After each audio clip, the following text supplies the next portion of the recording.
Bonjour à tous, voilà, oui, je suis en meilleure forme qu'il y a quelques jours, plus frais. Voilà, on va faire une petite déclinaison d'un gâteau au yaourt, hein, mais on va le faire avec de la poudre d'amande et, et on va regarder tout de suite les produits.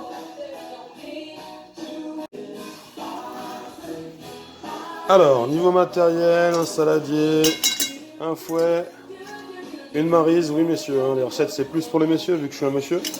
Hein, la maryse, c'est ça. Un plat de Tefal qui va au four, qui sera beurré et fariné ou sucré, je ne sais pas encore. Une planche, un couteau, voilà pour le matériel. Pour les produits, on va décliner donc le gâteau au yaourt, mais avec des petites crèmes dessert à la vanille. On aura, comme pour un gâteau au yaourt, hein, on va peser et mettre avec le petit réceptacle de la poudre d'amande. On mettra un petit peu de farine tout de même. Pardon, un petit peu de farine. Des amandes effilées, il y aura une goutte de lait, un peu de sucre. Ça, c'est un sirop à la noisette que ma belle-sœur m'avait offert. Une goutte d'huile, des œufs, une pointe de sel. Et voilà. Et il faudra donc un petit peu de sucre vanillé et de levure chimique. Donc comme pour un gâteau au yaourt, vous savez, c'est un, nanana, les pots, etc. Mais comme on va mettre du sirop et des choses comme ça, on va beaucoup réduire, un, le sucre, 2, l'huile, parce qu'on va travailler avec de la poudre d'amande et que la poudre d'amande est quand même beaucoup plus riche qu'une simple farine. Voilà, à tout à l'heure.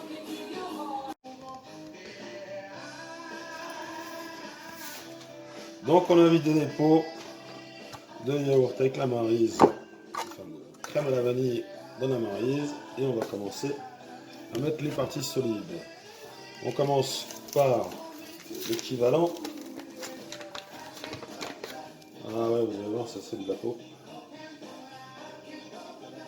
Un pot de farine.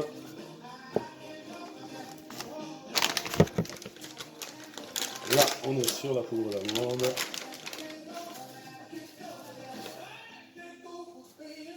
On est sur un pot.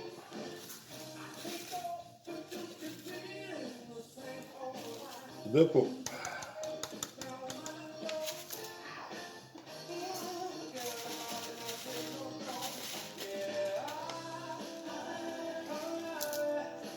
Et trois pots. Je vous rappelle qu'il y a deux pots de crème dessert. Hein.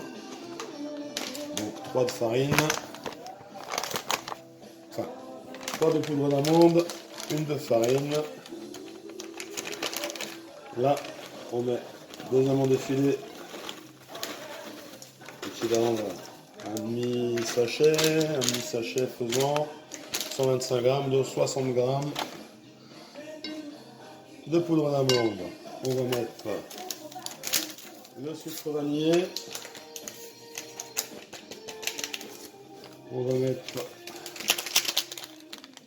la levure chimique. On met le sachet. Levure chimique, ça veut dire que ça va travailler qu'à partir du moment où c'est chauffé. Voilà, voilà, voilà. Alors, comme on n'a pas l'intention de mettre beaucoup d'huile, on va mettre un petit peu de lait, ce qui fera un liquide. Le sucre, je ne vais pas en mettre du tout, je pense, parce qu'en fait, après réflexion entre le sirop à la noisette grillée et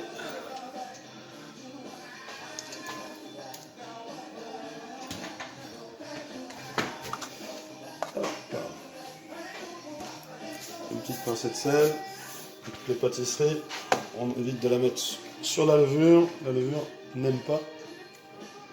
Donc on a dit pas d'huile, le lait c'est fait, on peut ranger. Tac tac tac, reste les œufs. Hop. Casse les œufs à plat pour éviter d'avoir des coquilles, ou sinon on les casse dans un saladier, dans un autre réceptacle. Donc 3 œufs. Hop là. Notre dessert est pratiquement fini, hein, je vous le dis.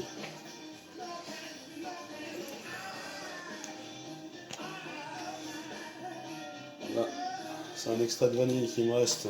Mais ça, c'est pas obligatoire, mais vous voyez. Moi, je suis un peu en mode gâteau avec ce que j'ai dans les frigos. C'est pas mal. Alors, comme on est un garçon qu'on n'aime pas la vaisselle, je vous rappelle qu'il y a un saladier. Il y avait une planche pour casser le chocolat au couteau. Et bien la planche, je l'ai cassée comme ça, ce qui va nous faire un réceptacle pour transvaser et une planche qui sera même pas nettoyée. Le fouet. Et voilà, je vous retrouve dès que j'ai fait le mélange parce que c'est quand même pas très pratique. Et puis voilà. Et puis ma playlist va bientôt s'arrêter, donc je vais remettre une petite musique d'ambiance. A tout de suite. Bon, voilà. On a tout mélangé ensemble. J'avais oublié de parler du four, donc on l'a préchauffé à 180. La cuisson va dépendre un petit peu de l'épaisseur, de la taille de votre diamètre de plat, etc. Là, on l'a beurré et fariné. Donc on va juste verser le contenu dans le contenant et mettre à cuire. On va surveiller un petit peu pour pas que ça caramélise trop, sinon l'astuce c'est de mettre une petite feuille d'allume sur le dessus. Ça évite que ça brûle. Et voilà, et je vous retrouve dans à peu près une demi-heure pour le sortir du four. Voilà, alors vous voyez, hein, temps de travail, manger, la vaisselle, il y aura un saladier, et puis il y aura le plat à gâteau. Donc voilà, et ben écoutez, messieurs, mesdames, j'espère que la recette va vous plaire, que vous allez aimer, que vous allez la refaire, et qu'éventuellement vous mettrez des petits pouces, hein, ou des abonnements, ou je sais pas, vous verrez bien, si ça vous plaît. Voilà, allez, gros bisous à tous, au poteau, à bientôt. Et à poteau de la salle, on se voit demain. Au poteau de la piscine, demain après-midi. Allez, gros bisous à tous. Ciao. Bon, le coup de la lame de couteau pour savoir s'il est cuit. Il est cuit, mais je vais pas vous le montrer tout de suite, hein. Donc on profite de la chaleur du four pour chauffer la maison et distribuer une bonne odeur de gâteau. Voilà. Et ben je vous le montrerai d'ici peu. Je vais attendre qu'il refroidisse un petit peu avant de vous le démouler. Et voilà. Donc vous voyez, le petit gâteau sympa, rapide, pas compliqué, qui vide les armoires, qui vide les placards, qui fait pas de vaisselle et qui fera plaisir au morphal. A plus, déjà pour le démoulage, hein, voir s'il se démoule. Hein, suspense. Allez, ciao.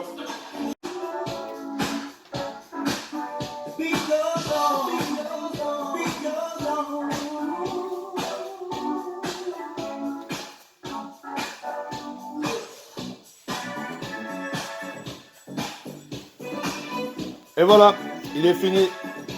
Cocodou! Une nouvelle vidéo. Allez, gros bisous à tous. Bonne dégustation. Je vous ferai sûrement une petite photo de la découpe. Ah, c'est bon le disco. Allez, à plus. Ciao.